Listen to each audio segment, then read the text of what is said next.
We are in week 4 of 5, a 5-week series called Finding Purpose.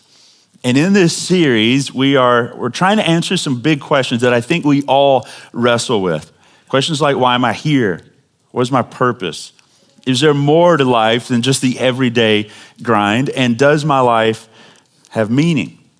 And so far, we've established a few things, okay? We started out week 1 talking about the idea that God is the source of all purpose. God's the source of all purpose. And we had to start with this big idea because we typically, when we talk about purpose, we want to get down to the nitty gritty and the really specific and say, what is God's purpose for me right now in this time in my life, right? And we want to know, what does God want me to do in my job or whatever it is? And eventually we get there, but we can't skip step 1, which is that all purpose comes from God. And when we try to find our purpose outside of a relationship with God, disconnected from God, what we find is that fulfillment in that thing becomes very short-lived, right? So we talked about that week 1. Week 2, we saw that our ultimate purpose, or kind of the overarching purpose of every human being's life, is really twofold. Is to know God and to make him known. Know God and make him known. Knowing God, that is what we were built and created for, to actually know our Creator, have an intimate relationship with him. That's what makes us come alive and truly begin to live. And when we experience that, then the result is we want others to know and experience that same God. And that plays out in a number of different ways. It plays out by living a life that reflects God in a good way. It plays out as we grow into people of love and peace and joy. But it also plays out like our guest speaker talked about last week, how Tim Selleck talked about actually using our words and sharing our faith with others, sharing the gospel. And so we've been, as you can see, we're narrowing down this idea of purpose, okay? And today, we're coming to kind of what we all have been wanting to get to, and that is unique purpose. This is God's specific design for you and for me. And it goes back to what we mentioned in the first week, that we serve a God who's so amazing and so awesome that he can be above the entire universe, and yet he's so specific. And he's so personal that he crafted each and every one of us in this blend of personality and of giftings and experiences. And he uses all of those things together to form us. And he has a plan and he has a purpose just for us. And how amazing is that the God that we serve would do that. So that's what we're going to dive in today, that unique purpose. But as we dive into this, I just want to say, let's not disconnect it from ultimate purpose and from the idea that God is the source of purpose, because they're key in understanding unique purpose. One of the many gifts that the Bible gives us is that we can actually look into the lives of real people. We get a bird's eye view, behind the scene view of real people that have lived on this earth, and we get to see how God's purpose played out for them. Some people, like Moses, led nations. Other people, like Ruth, remained faithful in their everyday lives. Some people were kings. Others served behind the scenes.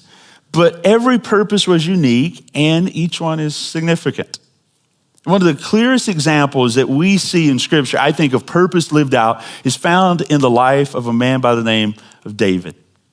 In Acts chapter 13 and verse 36, gives us a simple summary of this man's life. And Paul is speaking here, and if you're just reading through the scriptures, it's one of those verses that you'll just kind of read over really quickly and not even notice it, because it's not the main idea of the verse or of the chapter, but it is an important thing that Paul mentions about the life of David. Here's what he said, Acts 13:36. For David, after he had served the purpose of God in his own generation, he fell asleep and he was laid with his fathers. It's such a short verse. I'm going to read it twice to make sure we get it. For David, after he served the purpose of God in his own generation, he fell asleep and he was laid with his fathers. What a remarkable statement to say about someone's life. That David, this shepherd boy who turned king, he served God's purpose fully in his generation. He did what he was meant to do in the time that he was meant to do it. And I mean, ultimately, isn't that what we all want out of life? To know that our lives mean something, that they carry weight and purpose beyond just the daily grind, to know that deep down that we're here for more than just existing, that we come to the end of our life and we fast forward to that point. If we could step into that and just get a glimpse of that today, and we could see what our funeral looked like, that we would hope that at that place that they would say they did what they were supposed to do in the time that they were supposed to do it. They fulfilled God's purpose. It's a question that comes to all of us. Sometimes it comes quietly, sometimes it comes loudly, but what am I here for? What difference am I making? What's my purpose? And yet I think it's the discovering of and the fulfilling of that purpose that's kind of confusing and difficult sometimes. Would we agree? And maybe that's your thought today. And maybe you're sitting here and you're thinking, I'm glad we're talking about this because I have no clue what my purpose in life is right now. And that's what we're going to work towards today. We're going to work towards answering that question of unique purpose as we look at David's life and God's word. And I'm going to throw a lot of information at you today. So just full disclosure, I'm just going to put that up front, okay? Lots of points today. And so I want to encourage you, to take some notes. I know some of you have photographic memories, all 1%. The rest, I would encourage you, take some notes. If you got a pen and paper, you can steal ours. It's perfectly fine. And feel free to even use your phone, as long as you're taking notes. If you're texting, we're going to pray that you get cursed or something like that. But I think that these are things for every single one of us that are important for us to come back to. Because some of you may not be struggling with purpose right now in your life. You're like, Pastor, I'm good, locked in. There's going to be a season of confusion. And these are things to come back to. So I want to encourage you to do that. We're going to cover two areas specifically. One, understanding unique purpose. And two, how to discover your unique purpose, okay? So let's dive in. Understanding unique purpose. Three things for you. Number one, unique purpose is not fixed. It shifts with life seasons. It's not fixed, it shifts with life seasons. I think it's really important to clarify this principle because I think our cultural understanding of purpose has become this romanticized, almost Disney-like view of a constant lifelong quest. This purpose or mission that I'm called to accomplish over the course of my life. It's kind of like if you've ever seen the movie Lord of the Rings. Any Lord of the Rings fans in the house today? 3, okay. It's a movie, it's a trilogy, you should watch it. It's kind of like Lord of the Rings. Sam and Frodo are given the purpose of taking the ring to Mordor and casting it into the fires at Mount Doom. And so this is their purpose, and they go on this journey of sacrifice and hardship and triumph. But over the course of these really long 3 movies, they have a constant, unchanging purpose. Take the ring to Mordor. And it's easy for us to think like that's how God's purpose for us works, constant and never changing. I will remind you, in the end, they go back to the Shire, spoiler alert, and they continue to have to live there, okay? But that's not how we see unique purpose playing out over the span of David's life. The one that they said, he served God's purpose in his generation. It wasn't this constant mission. Instead, we see shifts in each season of life. And I want you to see this today. I want you to visualize this, okay? So I'm going to put this on the screen, an overview of David's life, kind of break it down to a timeline of events. And David's life was made up of seasons. You could probably subdivide these further, but for the sake of time, these are the basic seasons where David starts out as a young shepherd boy. Just a young shepherd boy living a very rural and normal life in that day and time. If you know this story, David just goes to take some food to his brothers who are on the battlefield as a teenager. And while he's there, he gets caught up in this discussion over this one warrior who has stepped out on the battlefield to challenge another warrior from the side of the Hebrews, the Israelites. And David somehow gets thrust into that, all a part of God's plan and purpose. And David fights Goliath, this big, huge behemoth of a man in representative warfare. And David miraculously delivers the people of Israel from the Philistines, the enemies. And so David enters in. He's thrust into this warrior phase where David becomes this figurative defender of the country. And then eventually he's leading the army. And David goes through this phase, and David's popularity grows so much so that King Saul begins to be incredibly jealous of him. And that happens so many times, right? When someone has a quick rise in success, and jealousy comes from the superior. And it happens in the case of David, so much so that David has to flee for his life and spends years as a fugitive on the run. Well, eventually, it comes back full circle, and David, who had been anointed king as a shepherd boy years earlier, finally becomes the king of Judah and Israel, and he unites the country together, and the country enjoys success like they've never had in their history. And that continues until the latter part of David's life, where David actually commits this sin of adultery and tries to cover it up, and has a man murdered. And you guys probably know the story, which eventually leads to David's repentance and the sorrow that follows from that. Finally, David's life culminates with his legacy. And so here's my point. The seasons change in David's life. But what I want you to see is so do the purposes with the seasons. There's not one constant purpose. There's not this unchanging purpose that David found out when he was a shepherd, and God's like, this is your purpose for life, and David just carried that all the way through life. What we find is in each season, there's a different purpose or purposes. You take the shepherd season, and God is really working to develop faithfulness in him in that season. He's developing a relationship with God. He's developing an integrity to be a young man, to be out in a field by himself day in and day out and do the job that he's supposed to do. In the warrior season, he's defending God's people, and on and on and on you could go. But it's important to know that throughout this time, even though the unique purposes are changing, his ultimate purpose is still the same, to know God and to make him known. But what I want you to get from this is the idea that since unique purpose is not fixed, it shifts with life seasons. So here's what's important to understand. It's important to understand it because if we don't understand that our purpose shifts with seasons, then when the seasons change, we'll feel like we lost our purpose. You ever been there before? I've been there. I've seen it happen in people where a season changed and they felt like they completely lost their purpose.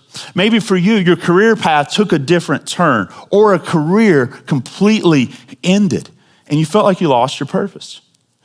For some of you, maybe it happened when you had kids, because maybe you left your career or what you did in your career changed. And so having kids in some way felt like a loss of purpose. For some of you, you got divorced and you felt like you lost purpose. For others, your kids grew up. And when they got to that phase where you felt like they didn't need you as much, you felt like you lost purpose. For others, you retired. You felt like you lost purpose. And here's the thing, if we don't recognize a changing season for what it is, we will make a mistake, we'll mistake a shift in purpose for a loss of purpose. And that feels devastating. Ecclesiastes chapter 3 and verse 1 says this, to everything there is a what? Season. And a time for every what? Purpose under the heaven. Well, my version says purpose, but the version on the screen says matter. You get the idea. What you and I have to do is, in changing seasons and shifting purposes, we have to reattach ourselves to God's ultimate purpose, knowing him and making him known. And we have to ask questions like, God, what does it look like for me to know you in this season? God, what does it look like for me to make you known in this season? And God, with the change of this season, what is my purpose now? So number one, unique purpose isn't fixed, it shifts with life seasons. Number two, unique purpose is not singular, it's multifaceted. This is a little bit different. Many of us tend to define purpose as this singular calling. That even if we get that it shifts throughout seasons, we think in every season there's one purpose, one specific thing that we were created to do that's going to bring us fulfillment. And I think this mentality, what it does is it sets us out on this kind of this egg hunt, if you will, to find our golden egg of purpose. And when we think we found it, when we think we find it, then that's when we think we'll discover meaning and fulfillment and joy. And for some of this becomes this obsession, this journey in life, looking for purpose, like we're looking for the fountain of youth. And sometimes we latch onto things like, for a lot of us, it's our job. Like this one thing is my purpose.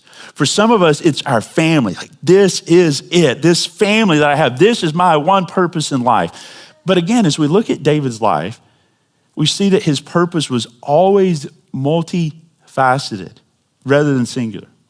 Let's just think about his shepherd season, for instance. Probably the most simple season of his life. He's in his teen years, okay? And I know teen years are complicated if you're a teenager, but if you're an adult now and you think back to that time, it feels really simple, right?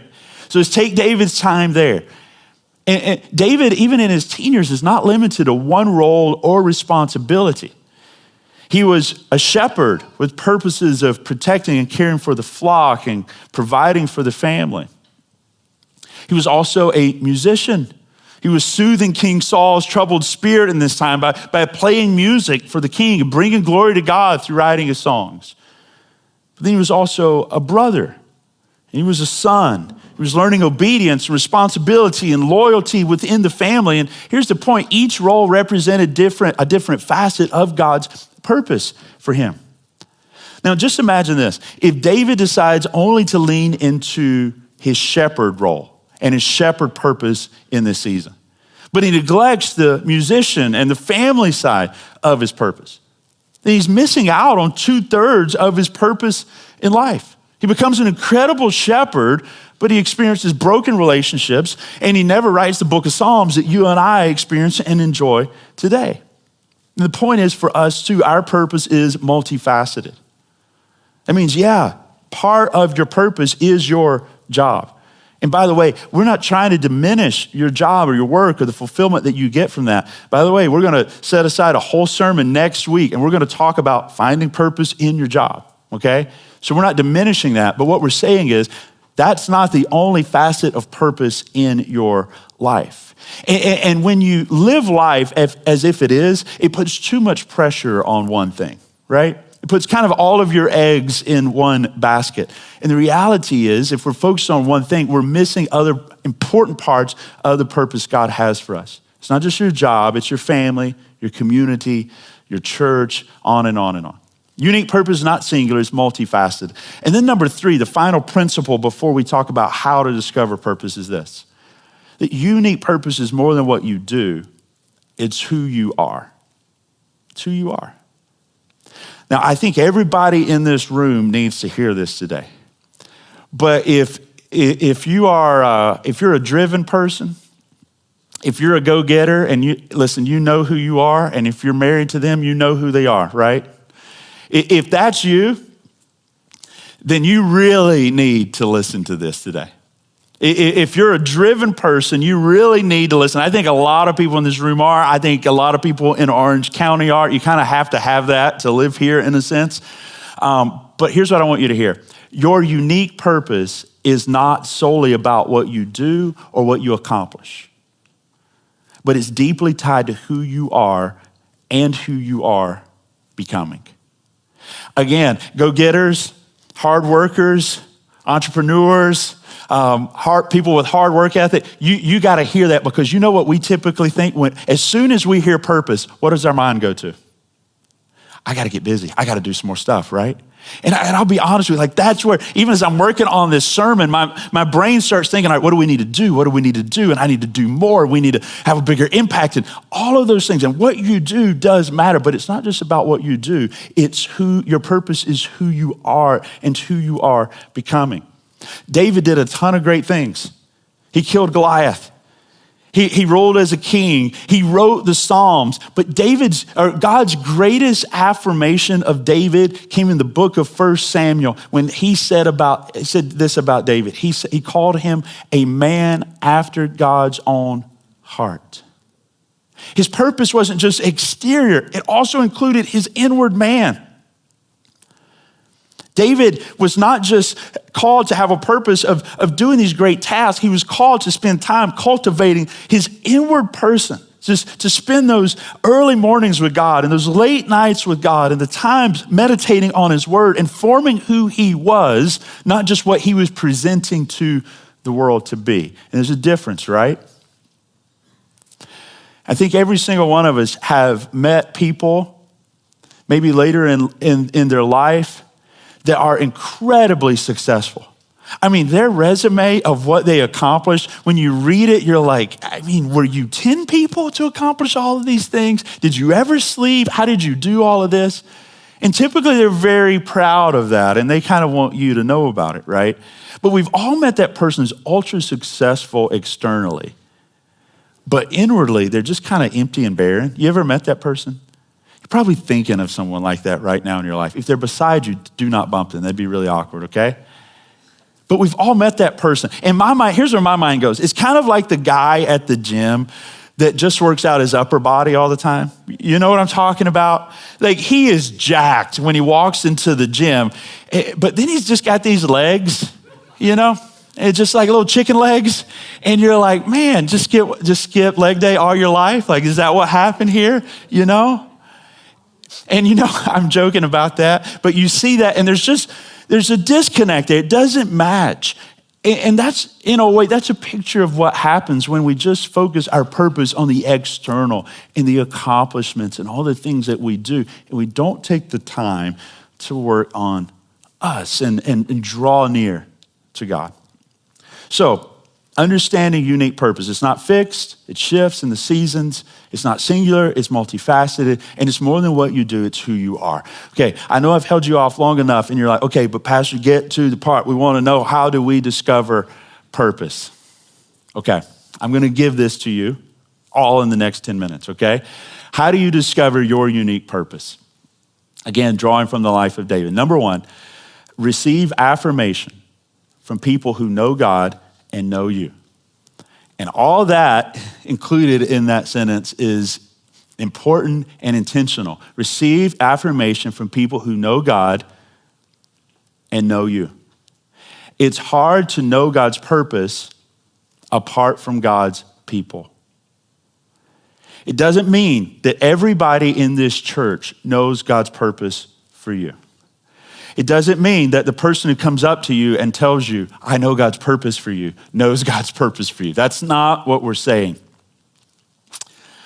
But it does mean that having your life intertwined with the people of God brings clarity as far as your purpose. It brings clarity. And this is reason 10,476 to not just attend church, but to be deeply involved, to embed your life in the relationships of the people of the church.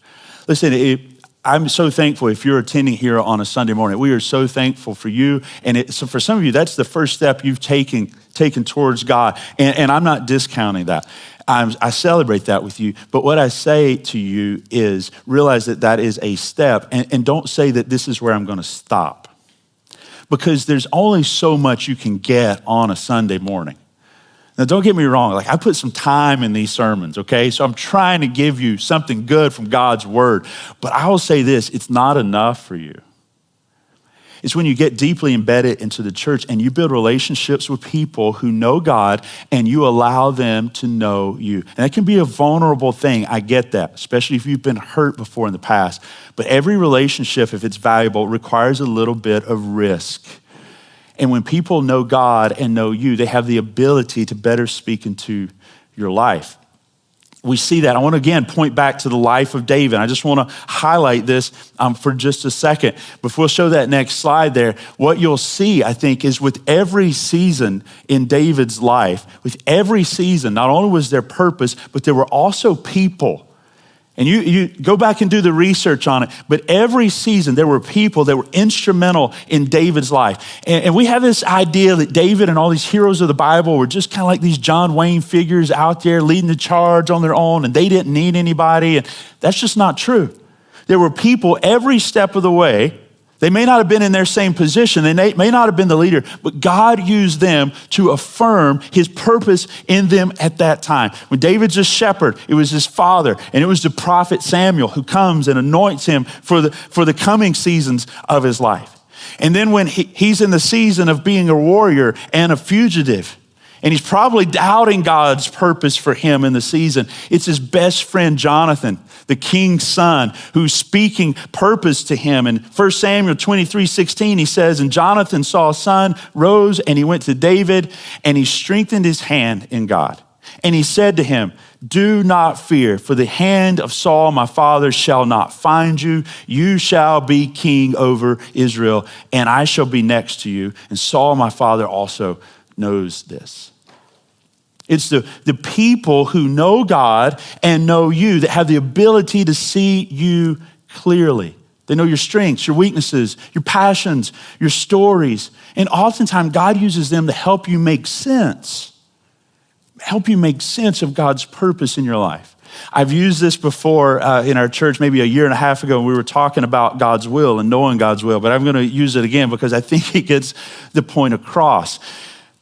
Sometimes we know ourselves and we know our purposes, right? But sometimes we can be a little bit off. It'd be like if I came to you guys and I said, you know what? I've been doing this pastor thing for a while now, and I just don't think it's God's calling on my life. I really feel like God is calling me, and his purpose in this season is to be a professional singer. And I'm going to take this thing on the road, and this is what God's calling me to. And not many of you laugh because you don't really know me, okay? Because if you really knew me, and the people that do, that love me and love God, would say to me, hey, pastor, like, man, we love you. Like, oh, we appreciate you. But you know what? We really think you ought to rethink this whole traveling singer thing. And don't take this the wrong way, but we've heard you sing. And it's not good. It's not good. And thankfully, I'm aware of that. But could you imagine if I wasn't? Like, that's one thing, our worship team will never have to worry that I'm going to come on this stage and sing with them. It will not happen. It will not happen because I know that, and I have too many people around me that are going to say, I love you too much to let you do that, right? But that's just kind of a far out there example. But we all need people who are willing to speak the truth to us, sometimes hard truths that we may not want to hear in that season, or we just may be confused on, and they can speak clarity to us. And that's what receiving affirmation does. The second way we know God's purpose for us is we embrace seasons of waiting. Waiting is one of the most difficult things in this world to do, especially when you think you know your purpose. I think one of the hardest seasons of waiting in my life was definitely 2020 and 2021. That was a thing called a global pandemic. Anybody remember that? Okay.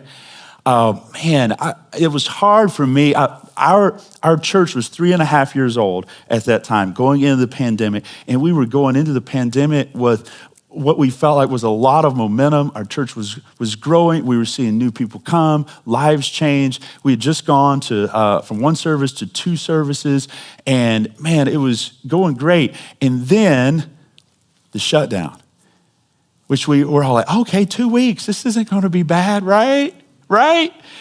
And it just continued, and it went. We had 5 months of church online, right? 5 months of church online. And then 11 months of Grace City Church in a soccer field at Woodbury. And man, to just be honest with you, I remember in that was a season of waiting. And for me, that was hard because I'm like, God, I know your purpose for us. Like your purpose is to start this church here, to reach people in this city. And here we are, we need to slow down. We need to pause. We're not moving forward. And man, I just want to be honest with you. That was tough. And I think I probably wasn't the only one. I'm sure I wasn't the only one. That was hard for a lot of us. But the hard thing is with waiting, you can't hurry through it. The best thing to do is embrace it. Psalm 27:14 says, wait for the Lord. This is David speaking. Wait for the Lord, be strong, and let your heart take courage. Wait for the Lord. When you find yourself in that season of waiting, resist the urge to push through and be impatient and feel like God has forgotten you. Instead, view it as a time that God has ordained for you that may not be comfortable, may completely go against your personality, but there's still purpose in it. And many times God uses those seasons, by the way, to clarify your purpose or to actually strengthen you to continue to fulfill your purpose. So be reminded of that.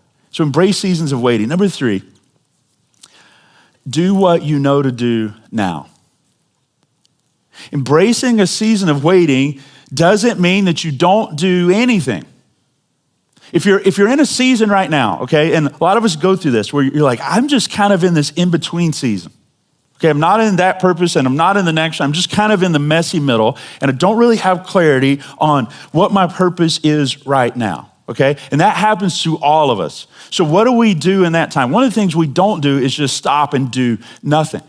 When you don't have clarity about everything, you continue to act on what you have clarity on. Does that make sense? On the things that you know to do. That's what David did. Again, go back to the time he was the shepherd. When he's tending sheep, he's not fully living out the grand purpose of what many people would say the purpose of his life was. So what does he do? He shows up every day and he lives on purpose in the pasture. And he's developing himself and God's developing him. And I don't know if you've ever just been outside in a pasture for a long time, but it can get really boring out there.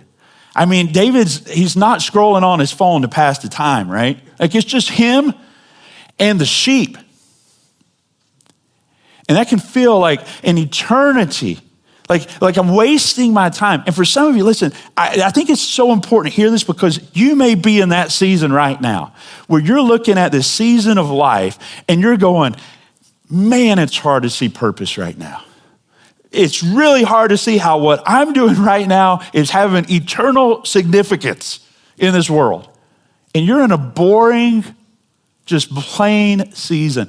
And what I want to encourage you to do is to just continue to be faithful in that season. Just continue to show up. And you may not know all the purpose God has for you, but you know some of it. And maybe in that season, it's right now God's saying, okay, I want you to lock in and I want you to love your family well in this season. I want you to lock in and serve your community. That job that you're in, okay, maybe it's not the ultimate destination. Maybe it's not the one that you're excited to tell everyone about that you're doing. Maybe it's kind of getting on your nerves right now and you're even starting to look for what's next. And I get that. But right now, I'm going to dig in and I'm going to be faithful and I'm going to strive for excellence. And I'm going to know that God still has purpose for me right now, even in this job that may seem insignificant. So do what you know to do now. And then number 4, and we're done. Walk closely with God. Walk closely with God. Ultimately, discovering purpose is about walking closely with God. And let me just say this. For some of us, we want to get just enough from God that he'll kind of give us our purpose. You know, like we're kind of hoping that I show up to church a few times and, do this thing a little bit, maybe pray a couple times, that God will just kind of like give me this fortune cookie and I'll just open it up and, there's my purpose. And I have no more need to continue to go back to him. We wouldn't say that, but that's kind of the way we act and we think. or we're just hoping God's going to write the message in the sky. But that's not how God works. It's so much more of this relational journey that as I'm walking with God, I'm following Jesus with my life. And he doesn't unveil everything all at the time that I want him to unveil it. Rarely does he do that. But he gives just enough light, usually, that I can see where he is and I know the next step. I may not know the next 5 steps or 10 steps, but I know the next step. And I think that's why David described it this way in his most famous psalm of Psalm 23, when he said, "The Lord is my shepherd. I shall not want. He makes me lie down in green pastures, and he leads me beside still waters. He restores my soul. He leads me in paths of righteousness for his name's sake. And even though I walk through the valley of the shadow of death," I go through some of those seasons that I don't want to go through. They're painful. But even in those seasons, I will fear no evil, for you are with me. Your rod and your staff, they comfort me.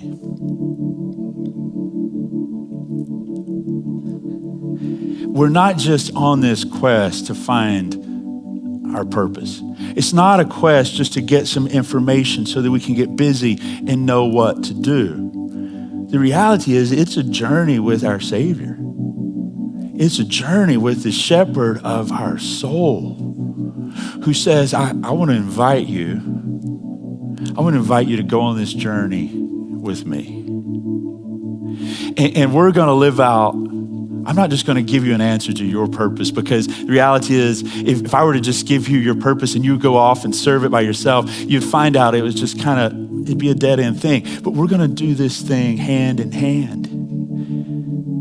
And that's where true joy is going to come, because you're going to know me and you're going to make me known so that other people can know me.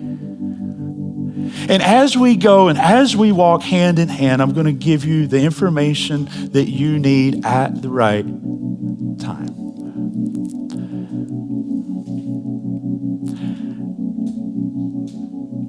If you're here today and you're like, "Pastor, I just really, really want to know my purpose," the greatest encouragement I can give you is just continue to lean in and continue to know your God. And there's just something that happens as you know him. He leads you.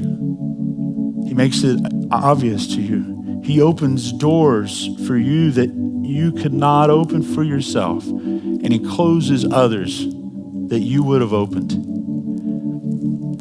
And you may not always have all the answers, but what you do get is you do get what David described as living this life without fear. Not because you know the answers, but because you know the shepherd and he's with you. So I want to go back to the verse that we read earlier. Acts 13, verse 36. For David, after he served the purpose of God in his own generation, he fell asleep and he was laid with his fathers. And that's my prayer for every single one of us today, that God would enable us to serve his purpose right now, in this time, in this generation.